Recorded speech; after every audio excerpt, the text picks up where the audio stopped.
Everybody, it's Dr. Gilchrist. I am down here in beautiful St. Petersburg, Florida. It's a Thursday night, and I just want to spend maybe about 10 or 15 minutes going over the history of social psychology for you since I won't be in class on Monday. Now, I'm not going to go over a whole lecture. I think 10, 15 minutes ought to be okay. I want to cover most of this when I get back and we have class on Wednesday, as well as go over the syllabus, which I will have on e-learning for you. So let's go ahead and begin. So here's what we're going to be covering this coming week when I return. We're going to talk about what social psychology is, what the history of the subfield is, and probably one of the most important concepts for the purposes of social psychology, the concept that the person always interacts with the situation. Now, once I return, we will cover what we call the ABCs of social psych, and you will learn about what that means. And we'll also talk about scientific research and research ethics. Come on, folks, they teach research methods. You knew this was probably going to happen at some point. So let's start by talking about what social psychology is. So let's start with a very, very general definition for you. Social psychology is the study of how we think, how we feel, and how we act in social situations. So, what's really important is that you have your own unique personality traits that you bring to the environment around you. That includes different types of group behaviors, that includes different types of people that you interact with. So you personally shape the environment and other people around you.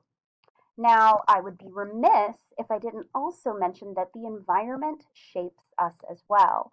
And I think one of the things that your textbook does a really good job of is really highlighting that for many of us, um, despite our own unique individual personality traits, oftentimes we are very heavily influenced by different aspects of the environment around us, whether that is group behavior, whether that is uh, due to different types of social or cultural norms. The environment does largely shape us. And we'll talk about that more later on. Now, social psychology is all about how the individual acts in the environment. This is a little bit different from sociology, despite the fact that this does technically have a sociology designator for it. Sociology is largely about the behavior of larger groups. On the other hand, social psychology is more concerned with how the individual behaves in these different types of social situations.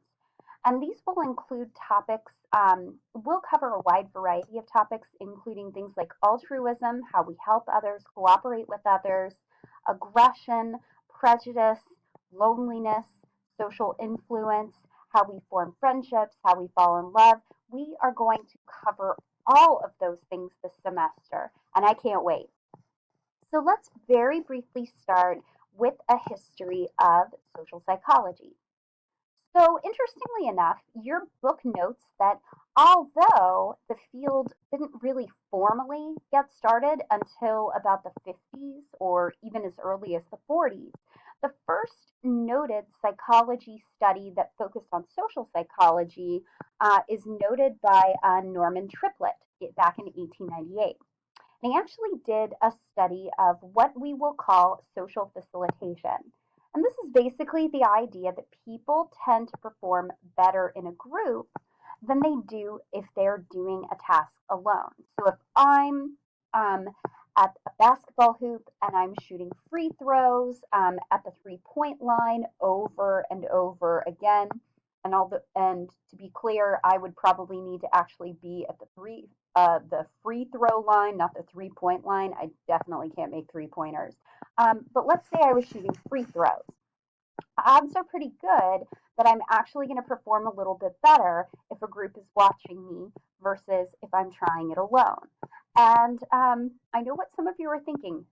Come on, Dr. Gilchrist, if people are watching me, I'll do worse.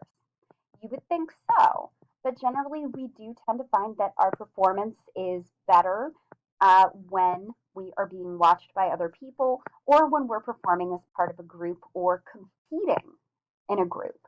Um, so Triplet actually had people do a fishing reel game, and he had 40 different children play it.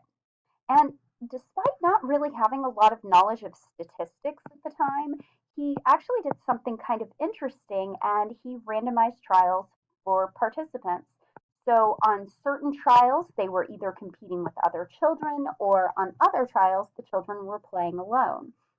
And he tried to score and see how people did at this fishing reel task. And generally, A, there were no good statistics for him at the time, and he didn't really have a working knowledge of that. And B, there are some people who, when they're competing with other children, they do worse. There are other people that, when they're competing children, they do better.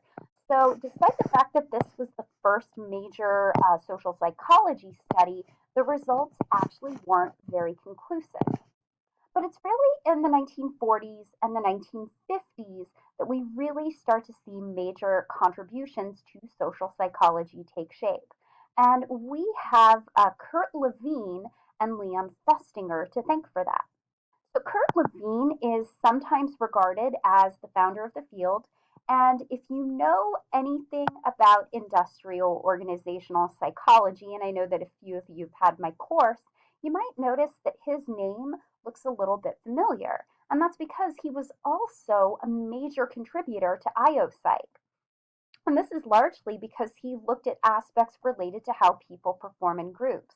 That includes group dynamics, group decision making behavior, organizational behavior, as well as leadership. Now, odds are pretty good that you probably know Leon Festinger best for his study of cognitive dissonance, and we will talk about that later this semester. But before that, he was known for writing a textbook called Research Methods in the Behavioral Sciences, and he really strongly forwarded the use of laboratory experimentation to examine social behavior, as well as looking at perception in research. We're actually going to spend some time talking about one of his most famous studies that, where he and another participant actually infiltrated a quote unquote doomsday cult and what happens when people believe in prophecies that don't come true. Now, like we see with other fields like cognitive psychology that often rise and grow out of technological advances during World War II, we do know that social psychology really started to take shape and take hold in the aftermath of World War II. And I'm sorry, I am going to Godwin's Law your lecture. I have to. The atrocities that were committed by Adolf Hitler and the Nazi regime really struck people. What would it take? What kind of person and what kind of people would participate in genocide of an oppressed group, in this case, the Jewish people? What would actually lead somebody to hurt others? Are these people sick in their souls? Are they mentally ill? Are they psychopaths? Or is there something about the situation that makes ordinarily otherwise decent people engage in behaviors that they ordinarily would not? Um, so, a lot of research at the time starts coming out looking at things like conformity, obedience, and how playing particular roles show how ordinary people can actually be influenced to hurt and potentially even kill other people. So, we are going to spend some time talking about Milgram's obedience study, Zimbardo's prison study, as flawed as it is, as well as Solomon Asch's conformity studies. So, other researchers looked at how groups affect individual behavior. That includes research by Darley and Latan, looking at research on bystander intervention and how the presence of other people can actually reduce the responsibility that we feel to help others. We're also going to spend some time talking about Irvin Janis's research on groupthink. And we have a little bit more to go, so I will have part two ready for you in just a second.